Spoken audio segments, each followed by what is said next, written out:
Hey, I'm Demetrius. Hi, I'm Chanie. Hey, I'm Mia. Hey, I'm Ben.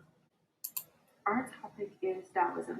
We will be reviewing the following concepts: who and what founded the religion's gods and other major figures if it had any, core tenets and beliefs, origin and spread of the religion, if it created a social structure, where it originally dominated, specifically by 1450, how it impacted politics in that particular region, and the treatment of women. Daoism is a Chinese philosophy and well-known religion that advocates a simple way of life aligning with the natural world. Oh wait, aren't Daoism and Taoism the same thing? Technically, yeah, they are very similar because they have alternate ways of spelling and are rooted around the same beliefs. Aren't Confucianism and Daoism the same thing then? They both even share common beliefs about man, society, and the universe. Actually, Confucianism deals with social matters while Taoism concerns itself with the search for meaning. Let's talk about those other religions. Yeah, we're not here for that. Sorry to offend you vegans, but we need to get into the meat of Taoism. By meat, I mean what Taoism truly is as a whole. Well, you may be wondering how was Daoism created in the first place. Well, during the 3rd and 5th centuries, there was wars over territories and dominance. These wars were very vicious and bloody. That's why this time is referred to as the Warring States period. Because of these wars, people were scared and distraught. But one man named Louisiant stepped in and created Daoism in order to unite the people after the vicious bloody war. You know who Laozi and Shuangzi are? They're really important. We're still talking about Taoism, right? Duh, they're two of the major figures of Daoism. Oh yeah, Luizai and Shuangzi were the founders of Taoism. The Shuangzi is an ancient Chinese text from the late Warring States period, which contains stones and antidotes. They exemplify the carefree nature of the ideal Taoist sage. Oh, so Shuangzi was named after the traditional author Master Shuang. I heard that Tai To Ching was another foundation text of Taoism. Yeah, that's right. It is quite likely that Louisiant never existed. Many people have came to the conclusion that the Dao Daijing may have been composed by many different authors, and the name Louisiant was being used as kind of a pseudonym for a larger group. Now we're going to be talking about the message of the Taoist text. The goal of human life is to live according to or live in harmony with the Tao. The way of the Tao is free, simple, and spontaneous. It also critiques the ritualism of the Confucianist thinkers. One way is the inaction or action without effort. Inaction refers to the acceptance of the events of life and the flow of the universe so that the Tao can participate and accomplish their needs. The Jade Emperor was known as the ruler of the heavens, and he was outranked only by the 3 purities. This is the list of purities that he was outranked by, in order: the Jade Pure One, the Supreme Pure One, and last but not least, the Grand Pure One. Now segueing into major figures and gods, Taoists, unlike other popular religions, didn't believe in many gods.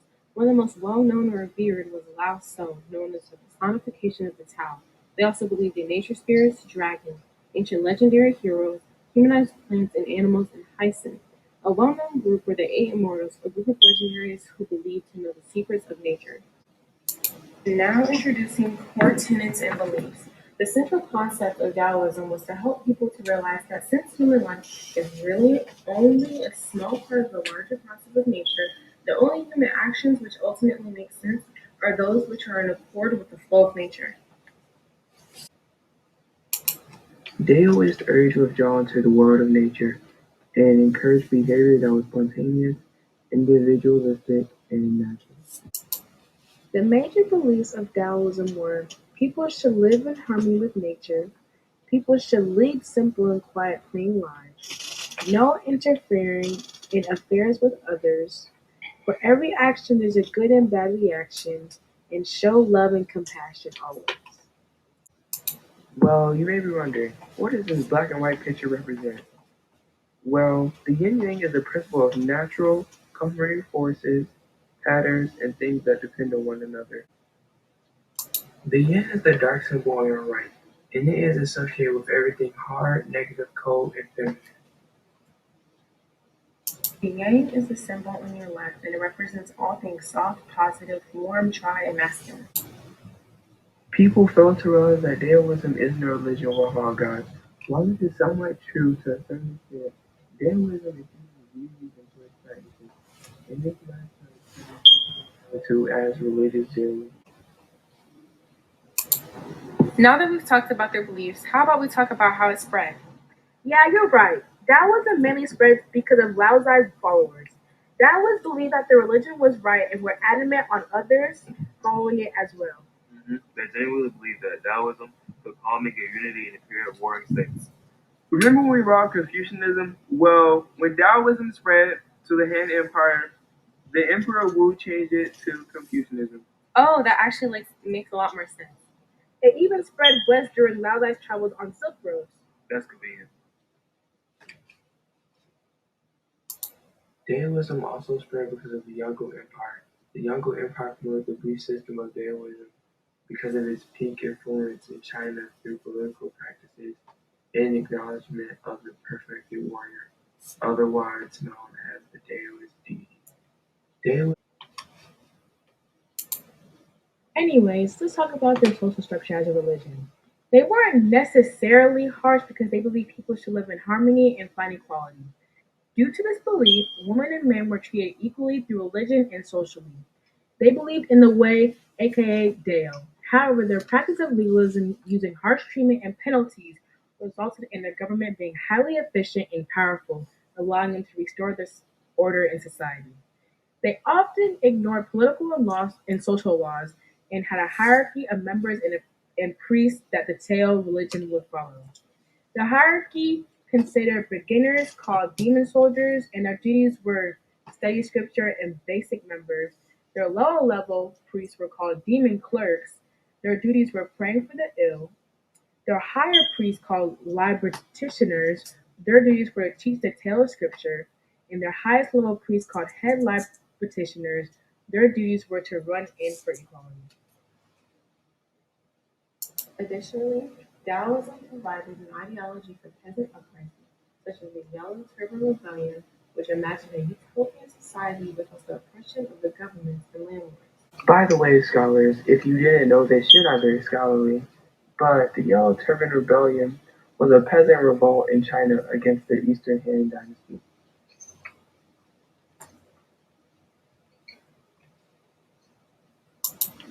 Daoism spread from Korea to Japan and all across the world, but dominated regionally in China, where it originated. It dominated during the Ming Dynasty, in which lasted 276 years from 1368 to 1644. Daoism spread from Korea to Japan and all across the world. Were attracted to Daoist deities because of the Emperors of the Ming Dynasty were attracted to Daoist deities because of the legitimization of their force and authority. Emperors of the Ming Dynasty was an immediate difference from legalist and Confucianist standards of a solid focal government.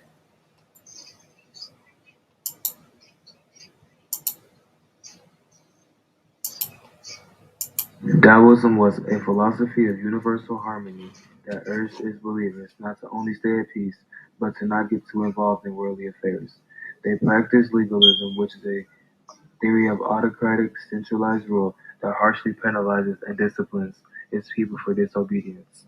These three philosophies made a huge impact on early Chinese empires. Some social and political groups even became official state ideologies.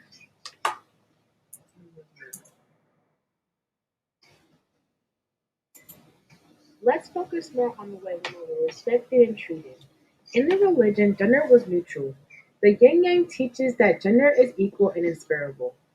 Women were well respected because they were seen as teachers, nurturing, life givers, and feminine qualities in nature. Since they were held to a higher standard, they were obligated to participate in every aspect of Taoism, except political matters. Both genders practiced techniques of longevity and used diet and meditative stillness to create a way of life that attracted disciples and resulted in wisdom teachings. Additionally, women were also expected to obey their fathers, husbands, and sons, similar to a patriarchal society.